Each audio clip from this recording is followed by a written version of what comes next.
ஜெபிப்போம். நல்ல பிதாவே, உம்மை துதிக்கிறோம் கர்த்தாவே. எதற்குமே தகுதி இல்லாத எங்களை உம்முடைய சன்னதை கூட்டி சேர்த்த மகா பெரிய தயவுக்காய் உம்மை ஸ்தோத்திரம் கர்த்தாவே. இந்த வட்டத்திலே கர்த்தாவே இந்த வீட்டிலே ஸ்டடி வைக்க நீரே தந்த மகா பெரிய கிருபைக்காய் உம்மை ஸ்தோத்திரம் அப்பா. வந்த ஒவ்வொருவரையும் நீரே ஆசீர்வதியும், இந்த வீட்டாரையும் நீரே ஆசீர்வதியும். உம்முடைய நாமம் மாத்திரம் மகிமைப்படட்டும். இயேசுவின் நாமத்தினால் ஜெபம் கேளும் ஜீவனுள்ள நல்ல பிதாவே, ஆமென். லேவியராகமத்தை பத்தி பார்த்துட்டு வரோம். இந்த லேவியராகமத்திலே 1ஆம் அதிகாரத்தை பத்தி பார்த்தோம். 1ஆம் அதிகாரத்திலே சர்வாங்க தகன பலிகளை பற்றி போடப்பட்டிருந்தது. இந்த சர்வாங்க தகன பலிகளிலே முதலாவது காளைகளை பலி செலுத்துவார்கள். அந்த காளைகளை பற்றி பார்த்தோம். அடுத்ததாக லேவியராகமம் 1ஆம் அதிகாரம் 10வது வசனத்தை வாசிங்க.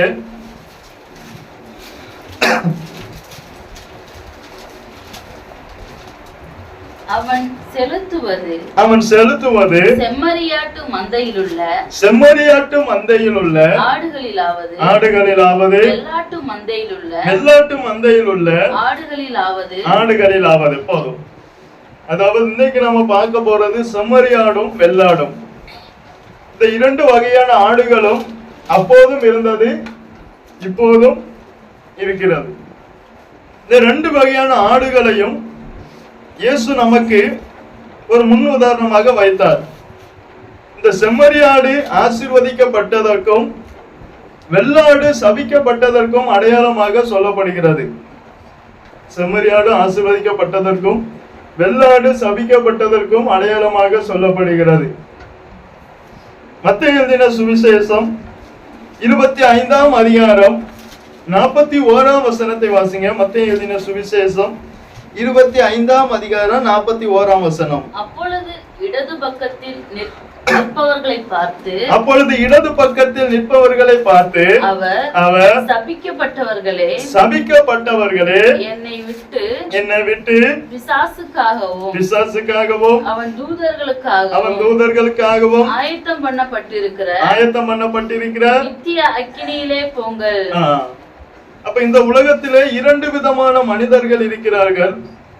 அதுல இடது பக்கத்தில் இருக்கிறவர்களை பார்த்து இயேசு சொன்னார், சபிக்கப்பட்டவர்களே. நாம் இடது பக்கத்தில் இருந்தா எங்க வந்தோம்? வலது பக்கத்துக்கு வந்தோம். இப்ப ஆனா இயேசு இடது பக்கத்துல இருக்கிறவங்களை பார்த்து சொன்னார், என்ன சொன்னார்? சபிக்கப்பட்டவர்கள். அப்ப நாம் முதலாவது எங்க இருந்தோம்? அப்ப நாம எங்க வந்திருக்கோம்? இதுக்கு காரணம் யாரு? இயேசு. கலாத்தியர் 3ஆம் அதிகாரம் 13ஆம் வசனத்தை வாசிங்க. இயேசு என்ன செய்தார்னு பாருங்க. கலாத்தியர் 3ஆம் அதிகாரம் 13ஆம் வசனத்தை வாசிங்க. மரத்திலே தூக்கப்பட்ட எவனும் சபிக்கப்பட்டவன் என்று எழுதியிருக்கிறபடி கிறிஸ்து நமக்காக சாபமாகி நியாயப்பிரமாணத்தின் சாபத்துக்கு நம்மை நீங்களாக்கி மீட்டு கொண்டார். அப்ப நாம் இருந்தது எங்க? நியாயப்பிரமாணத்தினுடைய சாபத்துக்குள்ளா இருந்த நம்மை இயேசு நமக்காக சாபமாகி நம்மை நியாயப்பிரமாணமாகிய சாபத்திலிருந்து நீங்களாக்கி மீட்டு கொண்டார். இயேசு நமக்காக சாபமாகி நியாயப்பிரமாண சாபத்துக்கு நம்ம நீங்களாக்குனா நமக்கு பழைய ஏற்பாடு என்ன செய்ய வேண்டாம்? ஆனா என்ன வரும் நமக்கு? எப்படி இருந்தா சாபம் வரும்? நாம ஏன் அதுக்கு நீங்களாக? இயேசு நீங்களாக்கி நம்மள என்ன செஞ்சிட்டார்? மீட்டுட்டார். ஆனா நமக்கு என்ன வரக்கூடாது? சாபம் வரக்கூடாது. ஆனா ஏன் வரும் பாருங்க. உபாகமம் 28ஆம் அதிகாரம் எதனால சாபம் வருகிறதுன்னு பாருங்க. உபாகமம் 28ஆம் அதிகாரம் 15ஆம் வசனம் முதல் 18ஆம் வசனம் வரை வாசிங்க. இன்று நான் உனக்கு விதிக்கிற உன் தேவனாகிய கர்த்தருடைய எல்லா கற்பனைகளின்படியும் கட்டளைகளின்படியும் நடக்க கவனமாய் இருக்கிறதற்கு அவர் சத்தத்திற்கு செவி கொடாதே போவாயாகில் இப்பொழுது சொல்லப்படும் சாபங்கள் எல்லாம் உன்மேல் வந்து உனக்கு பலிக்கும். எல்லாத்துக்கும் அல்ல, அவருடைய எல்லா கற்பனைகளின்படியும் எல்லா கட்டளைகளின்படியும் நடக்க கவனமாய் இருக்கிறது. இருக்கிறதற்கு அவர் சத்தத்துக்கு போவாயாகில் இப்பொழுது சொல்லப்படும். அப்ப என்ன சாவெல்லாம் சொன்னார்? 16ஆம் வசனம் முதல் வாசிங்க. நீ பட்டணத்திலும் சபிக்கப்பட்டிருப்பாய். அப்ப இவன் மேலேயே என்ன தங்கிட்டு சாபமானது. இவன் பட்டணத்துல போனாலும் எப்படி இருப்பான்? வெளியில் போனாலும் அவன் கூடையும் மாப்பிசைகிற உன் தொட்டியும் சபிக்கப்பட்டிருக்கும். உன் கற்பத்தின் கனியும் நிலத்தின் கனியும் மாடுகளின் பெருக்கமும் ஆடுகளின் மந்தைகளும் எல்லாத்திலும் சாபம். இந்த நிலைமையிலிருந்து தான் இயேசு நம்மள என்ன செஞ்சார்? தூக்கி எடுத்தார். அதனாலதான் கர்த்தருடைய வார்த்தைக்கு என்ன செய்யன்னு சொல்லணும்?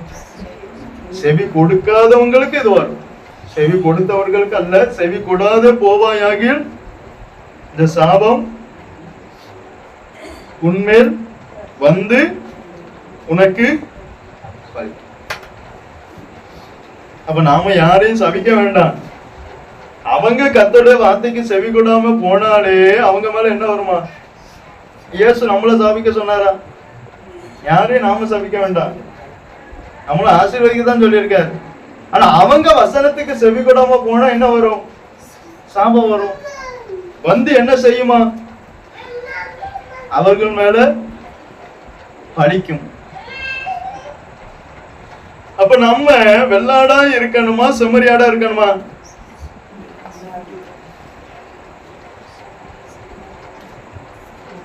இதுக்கு முந்தி எப்படி இருந்தோம்? வெள்ளாடா இருந்தோம். அப்ப எப்படி இருக்கணும்? ஏன் செம்மறியாடா இருக்கணும்?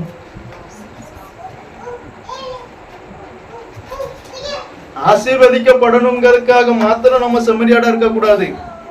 இயேசுவை வெளிப்படுத்தினதும் இயேசு வெளிப்பட்டதும் இந்த செம்மறியாடு மூலம்தான். இந்த செம்மறியாடு தான் இயேசுவை வெளிப்படுத்தினது. இயேசு வெளிப்பட்டதும் இந்த செம்மறியாடு மூலம்தான். இதோ உலகத்தின் பாவத்தை சுமந்து தீர்க்கிற அது என்ன ஆட்டுக்குட்டி? வெள்ளாடா, செம்மறியாடு. அப்ப நாம எப்படி இருக்கணும்? ஏன் செம்மறியாடா இருக்கணும்? நமக்கு ஆசீர்வாதம் வேணும்னா ஆசீர்வாதத்துக்காக நம்ம செம்மறியாடா இருக்க கூடாது. இயேசுவை வெளிப்படுத்தணும், இயேசு என் மூலம் வெளிப்படணும் என்று நினைத்தால் நாம செம்மறியாடா மாறணும்.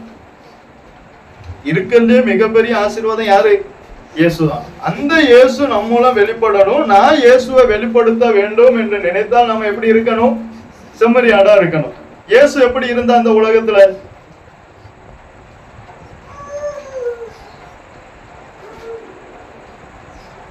இயேசு நம்மள இந்த உலகத்துல இயேசு இந்த உலகத்துல எப்படி இருந்தா நம்மள இந்த உலகத்துல எப்படி அனுப்புனார்?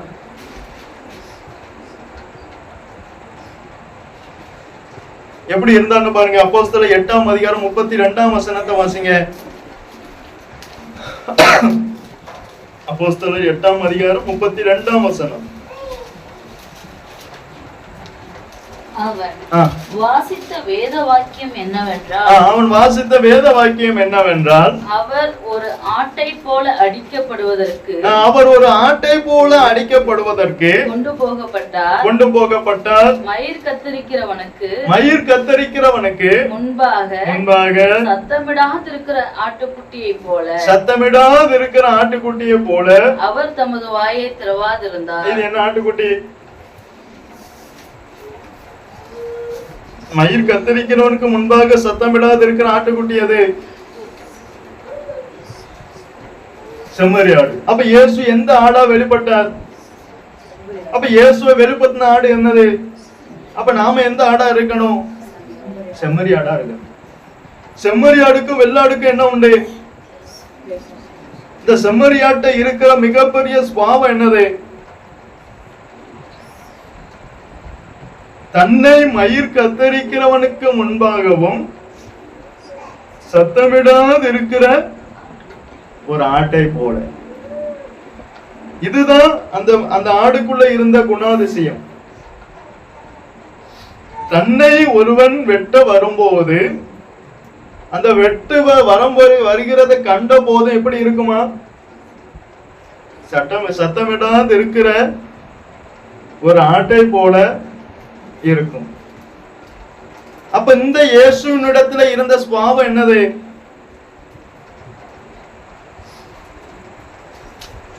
இந்த செம்மறியாடு இருக்கிறதுலயே மிகவும் அமைதியான ஒரு மிருகம், ஒரு ஜீவி. செம்மறியாடு இருக்கிறதுலயே அமைதியான ஒரு ஜீவி. அப்ப இயேசுவின் இடத்துல என்ன இருந்தது?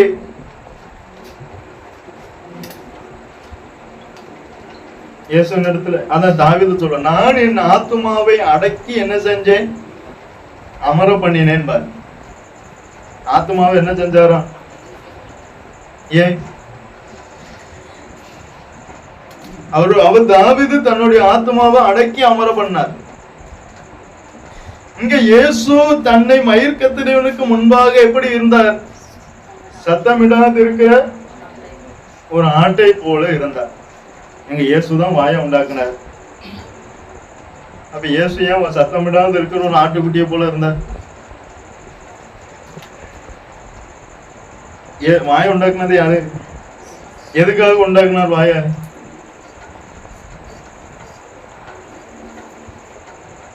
என் வார்த்தையை உன் வாயிலே போடுவேன், அதன் மூலம் நான் பேசுவேன். அப்ப வாயை எதுக்காக தந்தார்? கர்த்தருடைய வார்த்தைய பேசுவதற்கு. அப்ப இயேசு இந்த இடத்துல எப்படி இருக்கார்?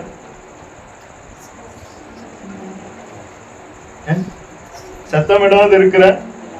அப்ப இயேசு இந்த இடத்துல அவர்கிட்ட என்ன குணம் வெளிப்படுது? ஒரு அமைதி வெளிப்படுது. இயேசுவிடத்துல என்ன வெளிப்படுது? ஒரு அமைதி. நீங்க வாசிங்களேன், 1 பேதுரு 3ஆம் அதிகாரம் 4ஆம் வசனத்தை வாசிங்க. அழியாத அலங்கரிப்பாய் இருக்கிற, அழியாத பெண்களுக்கு இருக்க வேண்டிய மிகப்பெரிய குணம். அதுக்கு பெண்கள் இல்ல, சபையும் மனவாட்டி தான். அதனால அதை வாசிங்க. அழியாத அலங்கரிப்பாய் இருக்கிற, சாந்தமும் அமைதலும் உள்ள ஆவியாகிய இருதயத்தில். அப்ப ஆவி என்ன ஆவி? இது என்ன ஆவி? சாந்தமும் அமைதலும் உள்ள ஆவியாகிய இருதயத்தில் மறைந்திருக்கிற குணமே உங்களுக்கு அலங்காரமாய் இருக்க கடவது. அதுவே தேவனுடைய பார்வையில் விலையேற பெற்றது. அதுக்காக தான் இயேசு சத்தமிடாது இருக்கிற ஒரு ஆட்டை போல இருந்தார். ஏன்னா அதுவே தேவனுடைய பார்வையில் விலையேறப்பட்டது. தேவனுடைய பார்வையில் விலையேறப்பட்டது என்னது? இந்த குணம் தான் இயேசுவை சொந்த இரட்சகராய் ஏற்றுக்கொண்ட ஒவ்வொருவரிடத்திலும் என்ன செய்யணும்? இருக்க வேண்டும். எந்த குணம்? ஆனா உண்மையை சொன்ன இந்த குணம் தான் இயேசுவை சொந்த இரட்சகராய் ஏற்றுக்கொண்ட நம்மிடத்துல என்ன செய்யாது? ஆனா இயேசு எந்த குணத்தை சொல்றார்? சாந்தமும். அது எப்படி பாஸ்டர் இருக்க முடியும்? சாந்தமா இருந்தா, அமைதியா இருந்தா அப்படியெல்லாம் இருக்க முடியுமா பாஸ்டர்? ஆனா இயேசு இருந்தார். ஆதலால் நாமும் நமக்கு மாதிரி யாரு? இயேசுதான். நீங்க ஏசாயா 53ஆம் அதிகாரம் 7ஆம் வசனத்தை வாசிங்க. அவர் எந்தெந்த சமயத்துல எல்லாம் இயேசு அமைதியா இருந்தார்னு பாருங்க. ஏசாயா 53:7. அவர் நெருக்கப்பட்டும் ஒடுக்கப்பட்டும் இருந்தார். ஆனாலும் தம்முடைய வாயை அவர் திறக்கவில்லை. அப்ப நாம எந்த நிலைமையில எல்லாம் அமைதியாயும் சாந்தமாயும் இருக்க வேண்டுமானால் நெருக்கப்படுகிற வேலையிலும் ஒடுக்கப்படுகிற வேலையிலும், இந்த 2 நேரத்திலும் நாம் எப்படி இருக்க வேண்டும்? ஆனா இந்த 2 நேரத்திலே தான் நாம பொங்குவோம். வசனம் பொங்கி வருதோ இல்லையோ, என்ன பொங்கி வரும்? தித்திப்பும் கசப்புமான தண்ணி தான் என்ன செய்யும்? பொங்கி வரும். ஆனா இந்த நெருக்கப்படுகிற நேரத்திலும் ஒடுக்கப்படுகிற நேரத்திலும் எப்படி இருக்கணும்? சாந்தமும் அமைதல் உள்ளவர்களுமாய் இருக்கணும். அடுத்து வாசிங்க, மத்தேயு எழுதின சுவிசேஷம் 27ஆம் அதிகாரம் 40ஆம் வசனம் முதல் 44ஆம் வசனம் முதல் வாசிங்க. 44ஆம் வசனம் வரை வாசிங்க.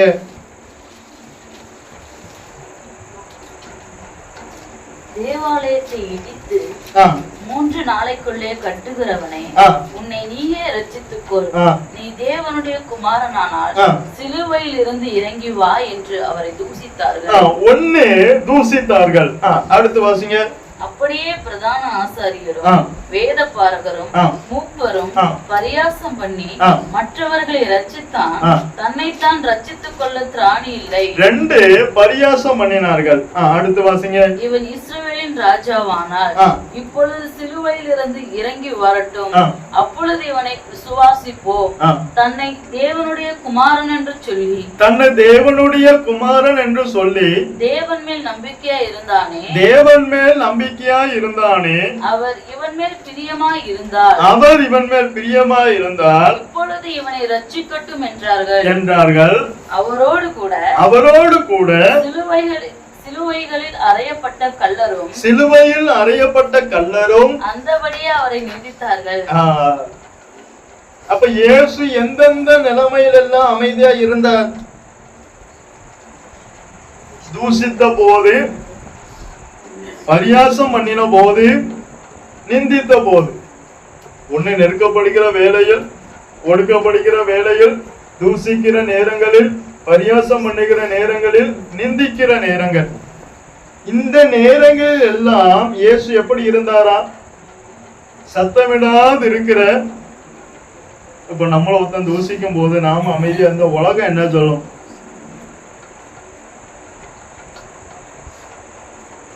ஒன்னே மாதிரி ஒரு இழுச்சவாய,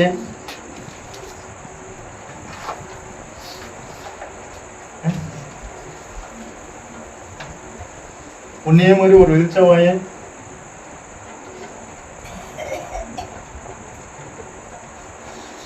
என்ன சொல்லும் உலகம்? அப்ப இயேசுவை தூசித்தாங்க, இயேசுவை நிந்திச்சாங்க, இயேசுவை பரியாசம் பண்ணாங்க. இயேசு என்ன செஞ்சார்? இந்த உலகத்தின் பார்வைக்கு எப்படி இருந்தார்? தேவன் பார்வைக்கு எப்படி இருந்தார்?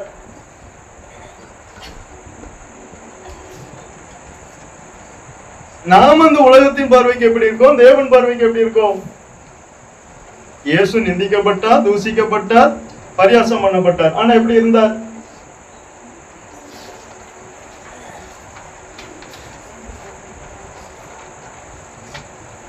சத்தமிடாது இருக்கிற ஆட்டுக்குட்டியை போல இருந்தார். ஏன் அப்படி இருந்தார்?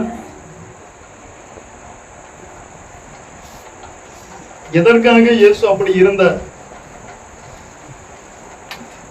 நாம செம்மறியாடா மாறணும் வேண்டும் என்றும் நினைக்கிறோம். ஆனா செம்மறியாடுத்த இருந்த மிகப்பெரிய முதல் குணம் என்னது? அமைதி.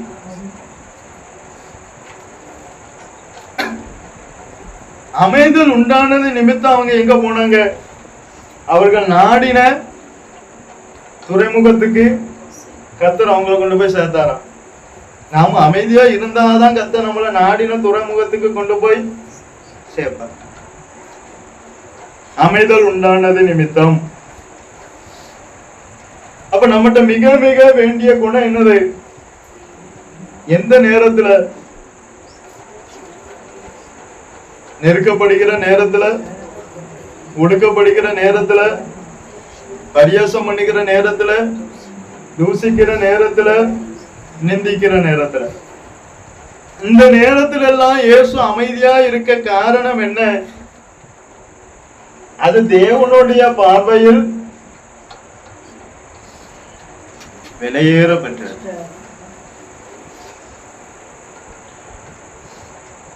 நாம் தேவனுடைய பார்வையில் விலையேற பெற்றவர்களாய் இருக்க வேண்டுமே அல்லாமல் மனிதனுடைய பார்வையில் விலையேற பெற்றவர்களாய் இருந்து பிரயோஜனம் இல்லை.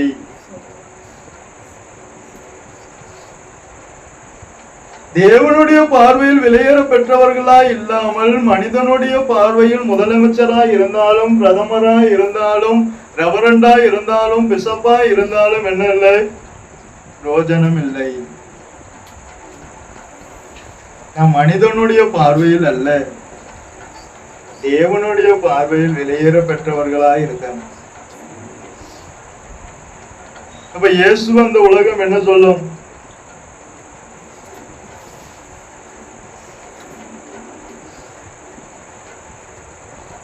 இயேசு நிந்திக்கும் போது, தூசிக்கும் போது, பரியாசம் பண்ணும் போது, நெருக்கப்படும் போது, ஒடுக்கப்படும் போது அமைதியா இருக்கார்.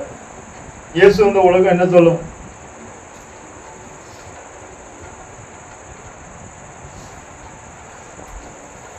நாம என்ன சொல்லுவோம்? அவர் இருப்பார், நாம இருக்க முடியுமா? இயேசு, நீங்க ரோமர் 8ஆம் அதிகாரத்தை எடுங்க.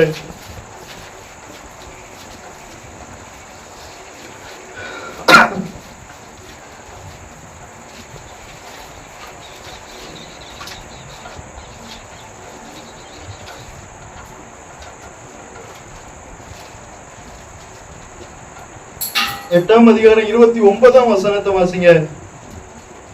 தம்முடைய குமாரன் அநேக சகோதரருக்குள்ளே, அநேக சகோதரன் யாரு? நாம் தான். அப்ப நாம யாரு? இயேசுவுக்கு சகோதரர். அப்ப நாம எப்படி இருக்கணும்?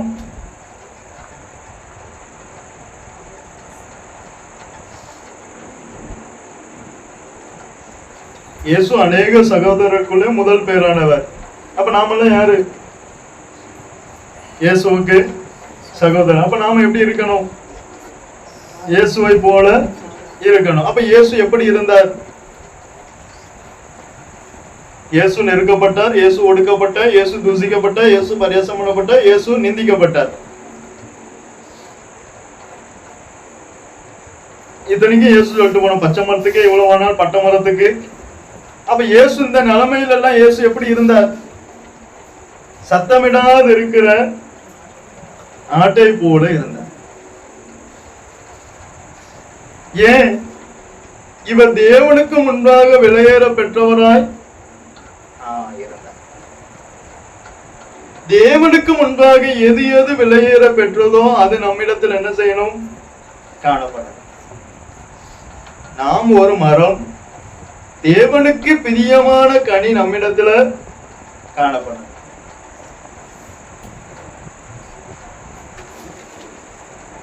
அப்ப தேவனுக்கு பிரியமான கனி என்னது? மனிதனுக்கு இந்த கனி மிகவும் பிரியமில்லாத கனி. எந்த கனி? எந்த கனி?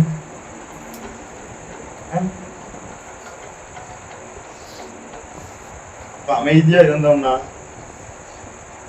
என்ன சொல்லுவாங்க உலகத்துல? அப்போ நம்மள ஒருத்தன் ஏசிட்டே இருக்கான், நாம இப்படியே இருக்கோம், அவன் என்ன சொல்லுவான்?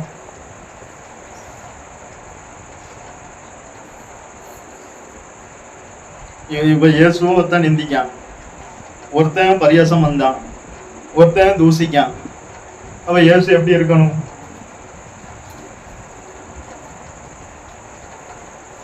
இப்ப நம்மள ஒருத்தங்க தூசிக்கும் போது, நிந்திக்கும் போது, பரியாசம் பண்ணும் போது எப்படி இருப்போம்? அதுதான் பலி. நம்ம பலினா ஒரு ஆட்டை கொண்டு வந்து வெட்டுவது அல்ல பலி. பலி யாரு? நாம தான் பலி.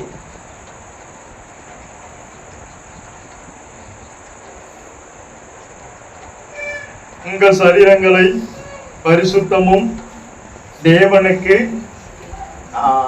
பிரியமுமான பலியாக. அப்ப இந்த சரீரத்துல தேவனுக்கு பிரியமான பலி கண்டிப்பாக இருக்க வேண்டும். அந்த பிரியமான பலியில ஒரு பலிதான் என்னது? அமைதி.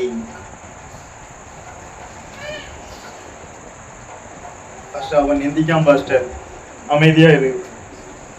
அவன் தூசிக்கான், அமைதியா இரு. அவன் பரியாசம் வந்தான், அமைதியா இரு.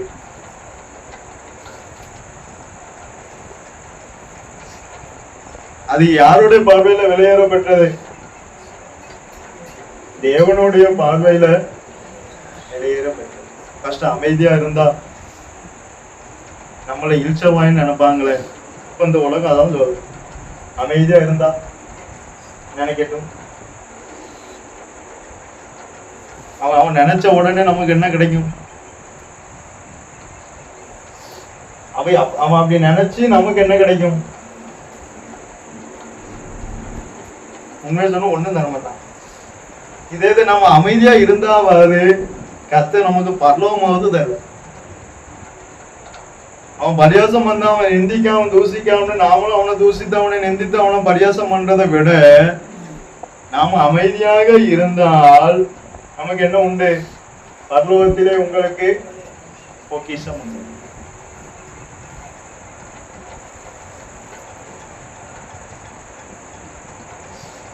இதான் வேதத்துக்கும் நமக்கும் உள்ள. வேதம் எதுக்காக கொடுக்கப்பட்டது தெரியுமா?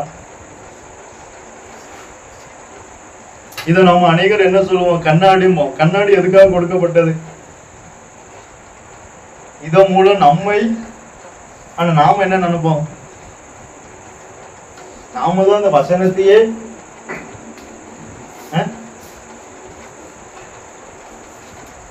கண்ணாடி எதுக்காக கொடுக்கப்பட்டது? நம்மை மாற்றுவதற்கு. நாம என்ன நினைப்போம்? இந்த கண்ணாடியா நாம தான் இந்த கண்ணாடியே மாத்திரும். அப்படி நாம நமக்கு ஏத்த மாதிரி இந்த கண்ணாடியை பார்ப்பதுனாலதான் நம்மளை இன்னும் இந்த கண்ணாடி கழுவி சுத்திகரிக்கவில்லை. நாம இந்த கண்ணாடியை நமக்கு ஏத்த மாதிரி பார்க்காம இந்த கண்ணாடி சொல்லுகிறபடி நாம் பார்த்தால் நாம் நம்மை கழுவி சுத்திகரிக்க. நம்ம கண்ணாடி எதுக்காக பார்ப்போம்?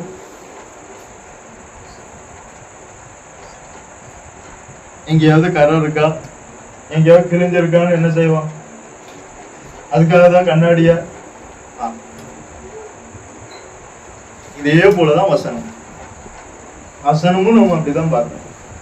அப்ப முதலாவது இயேசு விரும்புகிற செம்மறியாடை போல நம்ம மாறணும்னு விரும்புகிறோம். ஏன்னா செம்மறியாடு எதற்கு நிழலா இருக்கிறது? ஆசீர்வாதத்துக்கு. அப்ப நாம ஆசீர்வாதிக்கப்பட வேண்டுமானால், ஆசீர்வாதத்தை சுதந்திரிக்கப்பட வேண்டுமானால் எப்படி இருக்கணும்? செம்மறியாடா இருக்கணும். செம்மறியாடு எப்படி இருந்தது? அமைதியா இருந்தது. இயேசு எப்படி இருந்தார்? அதே போல நாமளும். அவளே சொல்வது, இந்த கட்டிகள் தவிர முழுவதும் என்னை போல் ஆகுங்க. அப்ப இயேசுவை போல நாம முழுவதும் மாறணும். அதற்காக தான் இயேசு என்ன செஞ்சார்? சத்தமிடாது இருக்கிற நம்மளால ஒண்ணு சொன்னாலே தாங்க முடியல. இயேசு முதல்ல வாரனால பொத்துதான். அவர் என்ன சொல்லிருப்பார்?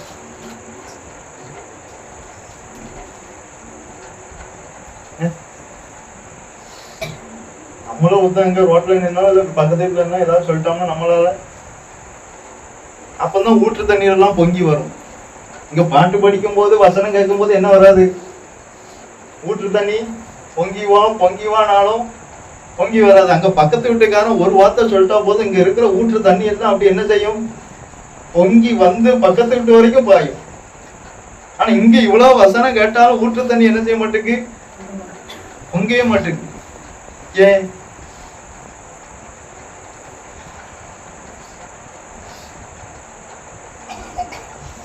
நம்ம இயேசுவை போல மாறினா நமக்கு என்ன தருவார்?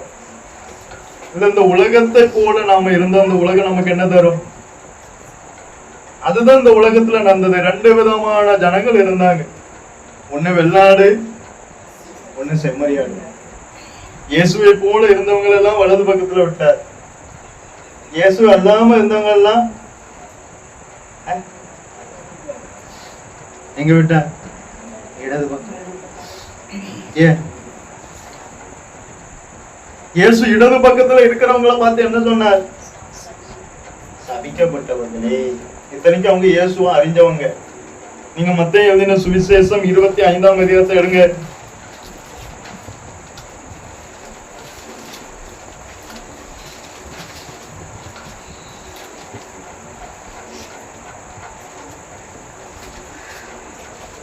நீங்க இந்த வலது பக்கத்துல இருக்கிறவங்கள பார்த்து இயேசு என்ன சொன்னார்?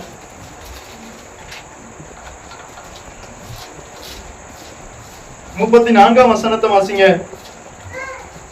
அப்பொழுது அப்பொழுது ராஜா தமது வலது பக்கத்தில் நிற்பவர்களை பார்த்து, வாருங்கள், பிதாவினால் ஆசீர்வதிக்கப்பட்டவர்களே, இவர்களின் பிதாவினால் ஆசீர்வதிக்கப்பட்டவர்களே, உலகம் உண்டானது முதல் உங்களுக்காக ஆயத்தம் பண்ணப்பட்டு இருக்கிற ராஜ்யத்தை சுதந்தரித்துக் கொள்ளுங்கள். பசியாய் இருந்தார், எனக்கு போஜனம் கொடுத்தீர்கள். அவருக்கு போஜனம் கொடுத்தாங்க. ஆனா இவங்க 37ஆம் வசனத்தை வாசிங்க. அப்பொழுது நீதிமான்கள் அவருக்கு பிரதியுத்தரமாக, ஆண்டவரே, நாங்கள் எப்பொழுது உம்மை பசி உள்ளவராக கண்டு உமக்கு போஜனம் கொடுத்தோம். அப்ப இவங்க கூட இயேசுவை காண வேண்டிய பிரகாரம் காணாதவங்க. ஆனா இயேசு பசியா இருக்கும்போது இவருக்கு என்ன கொடுத்தார்? அடுத்து 41ஆம் வசனத்தை வாசிங்க. அப்பொழுது இடது பக்கத்தில் நிற்பவர்களை பார்த்து, அவர் சபிக்கப்பட்டவர்களே, என்னை விட்டு பிசாசுக்காகவும் அவன் தூதர்களுக்காகவும் ஆயத்தம் பண்ணப்பட்டு இருக்கிற நித்திய அக்கினியிலே போங்கள். பசியாய் இருந்தேன், நீங்கள் எனக்கு போஜனம் கொடுக்கவில்லை. அப்ப 44ஆம் வசனத்தை வாசிங்க.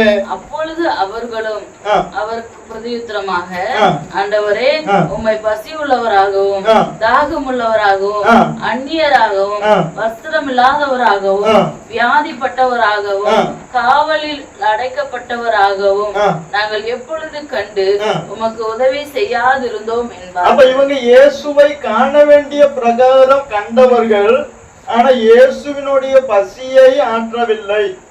இயேசுவை காண வேண்டிய பிரகாரம் கண்டவர்கள் இயேசுவை தாகத்தை தீர்க்கவில்லை. இயேசுவை காண வேண்டிய பிரகாரம் கண்டவங்க இயேசுவை சரியானபடி உபசரிக்கவில்லை. ஆனா இயேசுவை காண வேண்டிய பிரகாரம் காணாதவர்கள் இயேசுவினுடைய பசியை ஆற்றினார்கள். உண்மைதான். இயேசுவை நன்றாய் அறிந்தவங்கிட்டக்குள்ள இருக்கிற சுவாபங்களும் அறியாதவங்கிட்ட கூட நல்ல சுவாபங்கள் இருக்கு. இருக்கிறதுலயே இயேசுவை நன்றாய் அறிந்தவங்களுக்குள்ளதான் என்னென்ன சுவாபம் இருக்கக்கூடாதோ அத்தனை சுவாபமும் உள்ள இருக்கு.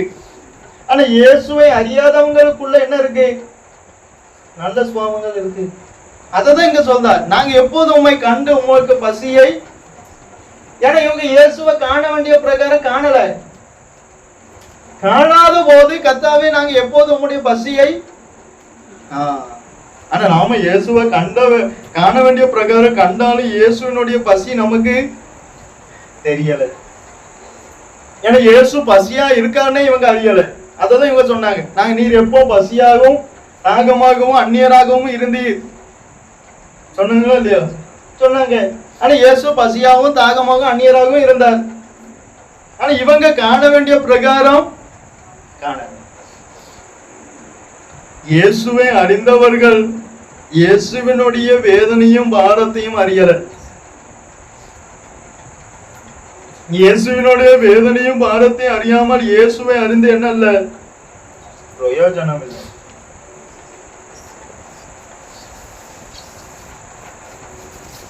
அதுதான் இங்க ரெண்டு பேரை வித்தியாசமா கத்தர் காட்டிட்டாரு. இடது பக்கத்துல இருக்கிறவங்களையும் வலது பக்கத்துல இருக்கிறவங்களையும். இடது பக்கத்துல இருக்கிறவங்க யாரு? ரட்சிக்கப்பட்டு சபிக்கப்பட்டவங்களா மாறினவங்க. இவங்க சபிக்கப்பட்ட இடத்துல இருந்து ரட்சிக்கப்பட்ட நிலைமைக்கு மாறுறவங்க. நாம எந்த நிலைமையில இருக்கோம்?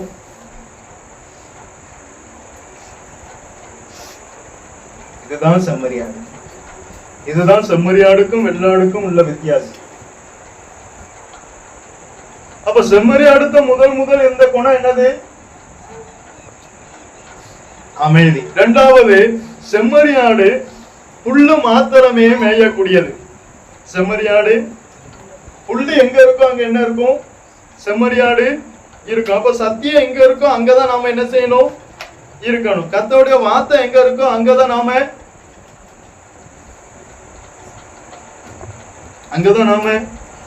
அப்ப எங்கெல்லாம் இருக்க கூடாது? உண்மையை சொன்ன எங்கெல்லாம் இருக்க கூடாது அங்கதான் நாம இருப்போம். எங்க இருக்கணுமோ அங்க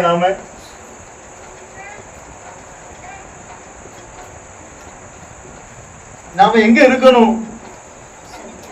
சத்தியம் எங்க இருக்கிறதோ, புல்லு எங்க இருக்கோ அங்கதான்.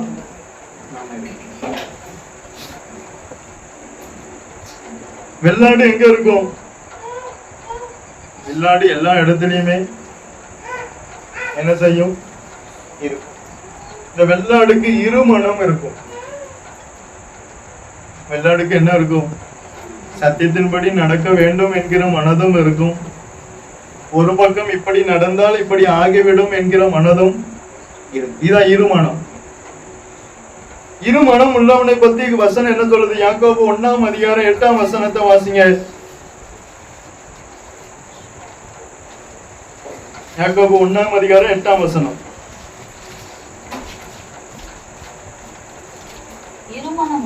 இருமனம் உள்ளவன் தன் வழிகளில் எல்லாம் நிலையற்றவனாய் இருக்கிறான். ஒரு பக்கம் சத்தியத்தின்படி நடக்க வேண்டும் என்கிற எண்ணமும் இருக்கும், இன்னொரு பக்கம் மனம் போல போக வேண்டும் என்கிற எண்ணமும் இருக்கும். இதுதான் இருமனம் உள்ளவன். இருமனம் உள்ளவன் யாரு? ஒரு பக்கம் புள்ளையும் மேய வேண்டும் என்கிற எண்ணம் இருக்கும், இன்னொரு பக்கம் மனம் போல போக வேண்டும் என்கிற எண்ணமும் இப்ப நமக்கு வைங்களேன். நான் சொல்லுதேன் இதை கொண்டாடக்கூடாதுங்கிற எண்ணமும் இருக்கும். ஒரு பக்கம் கொண்டாடினால் இப்ப கிறிஸ்துமஸ் கொண்டாடக்கூடாதுன்னு நான் சொல்றேன். கொண்டாடக்கூடாது இவர் சொன்னதுனால கொண்டாடக்கூடாது என்கிற எண்ணமும் இருக்கும். இவர் சொல்லிட்டாரே கொண்டாடினால், அப்ப மனதுல எத்தனை மனது வருது? இரு மனசு. கொண்டாடினால் நல்லா இருக்குமே என்கிற எண்ணமும், இப்ப பிறந்த நாள் கொண்டாடக்கூடாது என்கிற சத்தியமும் இருக்கும். ஆனா பிறந்த நாள் கொண்டாடினால் நல்லா இருக்குமே என்கிற எண்ணமும். அதான் இருமனம் உள்ளவன். இருமனம் உள்ளவன் அவன் எந்த வழியில போனாலும் எப்படி இருப்பான்?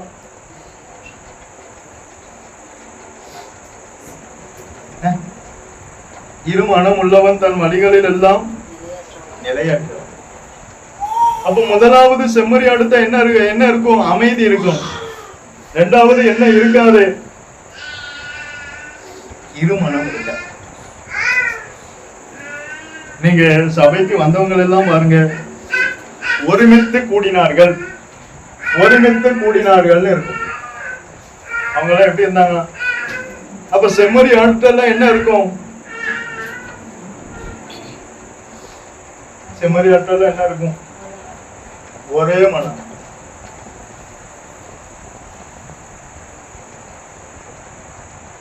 அவங்களாலதான் உள்ள என்ன செய்ய முடியும்? மேய முடியும். மூணாவது வாசிங்க. மூணாவது இந்த செம்மறியாடு எப்படிதான் போகும்? செம்மறியாடு எப்படி போகும்? எப்படி போனா என்ன? சீக்கிரம் முடிங்க. செம்மறியாடு எப்படி போகும்?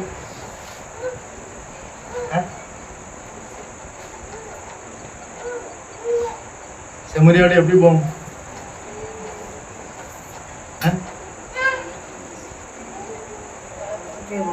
குனிஞ்சேதான் போகும். ஏன்?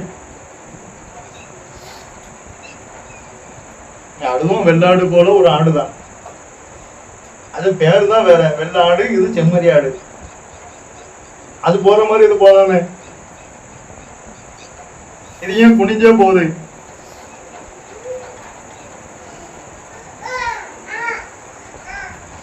தன்னை உயர்த்தாத சுயமில்லாத ஆடுதான் செம்மறியாடு. ஒருவன் இயேசுவை பின்பற்றி வர விரும்பினால் அவன் தன்னை தானே முதலாவது வெறுக்கணும். அவனுக்கு தான் தன்னை உயர்த்த வேண்டும், தான் உயர வேண்டும் என்கிற எண்ணம் இருக்காது. எப்போது தான் உயர வேண்டும், தன்னை உயர்த்த வேண்டும் என்கிற எண்ணம் இருக்கிறதோ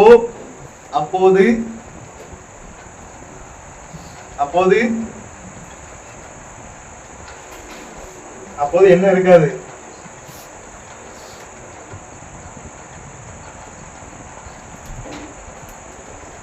அப்போது என்ன இருக்காது?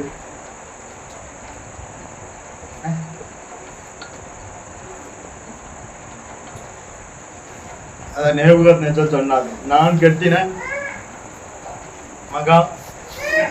அப்ப அவருக்கு என்ன இருக்கு?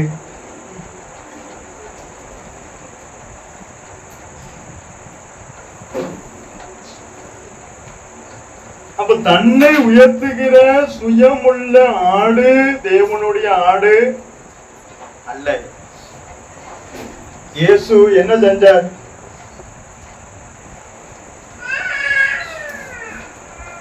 இயேசு என்ன செஞ்சார்? இயேசு என்ன செஞ்சார்?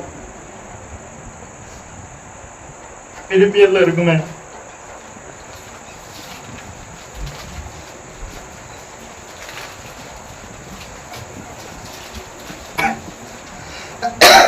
யாருக்காவது இயேசுவை போல மாற வேண்டும் என்று நினைத்தால் முதலாவது என்ன வேணும்னு பாருங்க. பிலிப்பியர் 2ஆம் அதிகாரம் 5ஆம் வசனத்தை வாசிங்க. கிறிஸ்து இயேசுவில் இருந்த சிந்தையே உங்களிலும் இருக்க கடவது.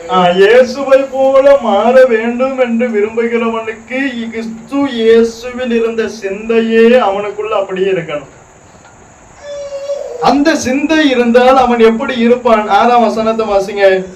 அவர் தேவனுடைய ரூபமாய் இருந்தும் அவன் என்னதான் தேவனுக்கு ரூபமாய் இருந்தாலும் தேவனுக்கு சமமாய் இருப்பதை கொள்ளையாடின பொருளாக எண்ணாமல், அவன் தேவனுக்கு சமமாகவே அவன் இருந்தாலும் அதை ஒரு கொள்ளையாடின பொருளாக அவன் எண்ணாமல் தம்மை தாமே வெறுமையாக்கி அடிமையின் ரூபம் எடுத்து மனுஷ சாயலானார். அவர் மனுஷ ரூபமாய் காணப்பட்டு. இயேசு மனுஷ சாயலாய் மாறி மனுஷ ரூபமாய் காணப்பட்டு மரண பரியந்தம். அப்ப இயேசு மனுஷ ரூபத்துல இருக்கும் போது என்ன செஞ்சார்? தேவனா இருக்கும் போது தாழ்த்தினாரா? அவ தேவன் தான், ஆனா மனுஷ ரூபத்துல வந்து அதாவது சிலுவையின் மரண பரியந்தமும் கீழ்ப்படிந்தவராகி தம்மை தாமே தாழ்த்தினார். அப்ப நமக்கு வேண்டிய கீழ்ப்படிதலையும் தாழ்மையையும் இயேசு எங்க வச்சுட்டு போனார்?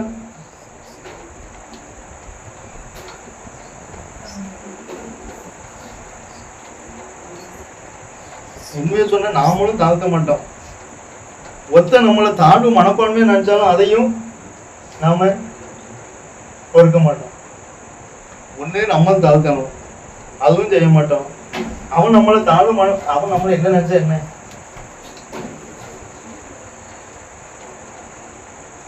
இயேசு நம்ம இயேசுக்கு ரூபமா இல்லை, இயேசுக்கு சமமாகவும் இல்லை.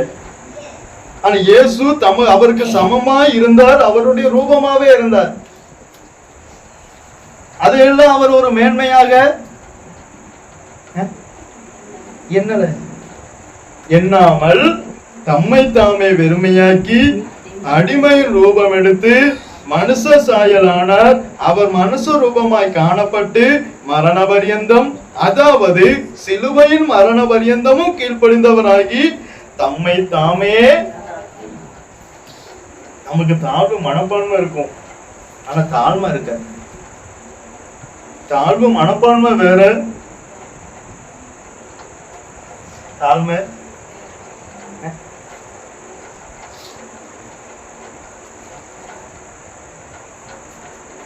மனப்பான்மை வேற, தாழ்மை வேற. நம்மகிட்ட என்ன இருக்கும்?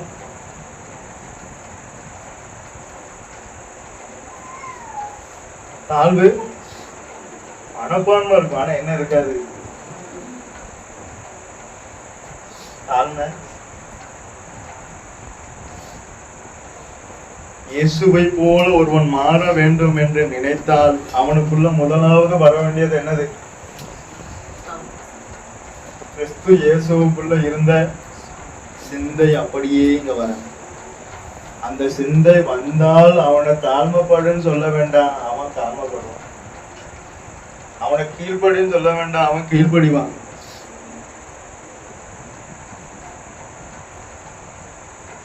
அந்த சிந்தை இருந்தாலே போதும், அவனுக்குள்ள அந்த சுபாவம் தன்னால வரும்.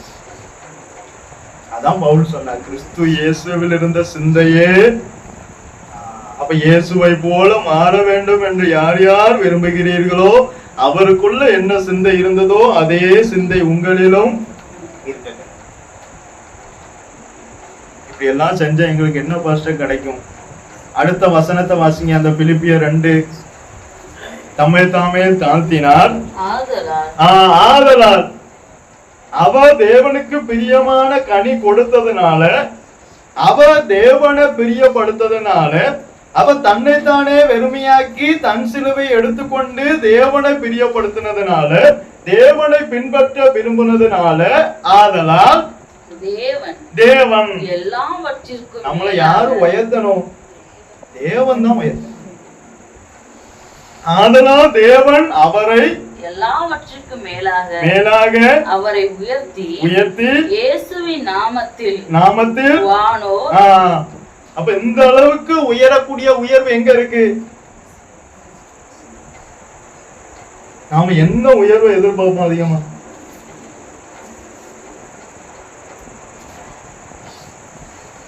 நாலு பேர் நம்மளை அது கொஞ்சம் பெருமையா சொன்னா நமக்கு எப்படி இருக்கும்? பாஸ்டர் நல்லவர், பாஸ்டர் வல்லவர் அப்படி சொன்னா நமக்கு எப்படி இருக்கும்?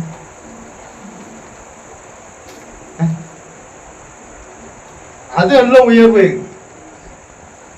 எவரையும் மேன்மைப்படுத்தவும் அந்த கரத்தினாலதான் ஆகும். அவர் தான் நம்மளை உயர்த்தணும்.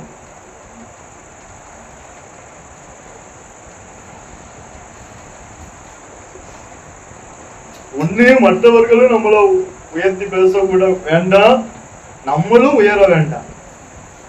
இந்த ரெண்டும் இருந்துட்டு ஆனால் என்ன ஆகும்? தன்னைத்தானே உயர்த்துகிறவன் என்ன ஆவான்? தன்னைத்தானே தாழ்த்துகிறவன். முருதகாய் ஒரு வாட்ச்மேன், அவன் போய் எங்க ஏறுதான்? குதிரைக்கு எங்க போறார்? அவரை எங்க உட்கார வச்சார்? அவரை எங்க உட்கார வச்சார்? அவர்கிட்ட தாழ்வு மனப்பான்மை இல்ல, ஆனா தாழ்மை இருந்தது. முத கைட்ட என்ன இருந்தது? அந்த தாழ்மை தான் அவரை உயர்த்துச்சு. நம்ம கிட்ட தாழ்வு மனப்பான்மை இருக்க கூடாது. என்ன இருக்கணும்?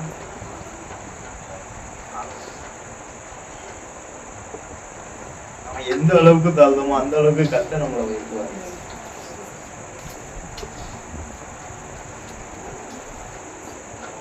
நம்ம மனிதனை அல்ல, தேவனை தான் பிரியப்படுங்க. யாரை? இப்ப கல்வாரி சிலுவையில இயேசு அவ்வளவு அடிக்கப்பட்டார், காரி துப்புனாங்க. இயேசு என்ன நினைப்பார்? இயேசு என்ன நினைப்பார்? நாமனா என்ன நினைப்போம்? நாமனா என்ன செய்வோம்? காரி துப்புன செகண்டே இனி அந்த இடத்து பக்கமே, இனி உன் முகத்திலே நான் அந்த இடத்து பக்கமே நாம வருவோமா? ஏன்? இயேசுவை காரி துப்புனாங்க. இயேசு என்ன செஞ்சிருக்கணும்? நாம ஒண்ணு அமைதியா போயிருவோம், சரி துப்பிட்டு போட்டுருவோம். ஆனா இயேசு என்ன செஞ்சாராம்? அமைதியாக நம்ம சூழ்நிலை எல்லாம் சமூகமா இருக்கணும் என்று என்ன செய்யக்கூடாது? எந்த சூழ்நிலையும் நம்ம இயேசுக்காக ஒருத்தன் காரி துப்புவான், ஒருத்தன் நிந்திப்பான், ஒருத்தன் கல்ல அங்க சிலுவையில அறையப்படுமா அவன் தூசித்தான், அவன் நிந்தித்தான், கீழே ஒருத்தன் தூசிக்கான், சைட்ல ஒருத்தன் பரியாசம் பண்ணான். அப்ப இயேசு என்ன செய்யணும்?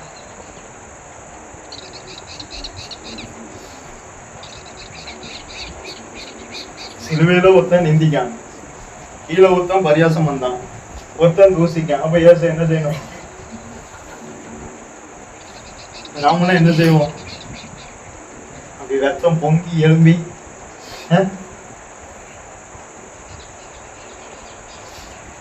இயேசுவை போல மாற வேண்டும் என்று விரும்புகிறவர்கள் இதை கை கொண்டால் போதும்.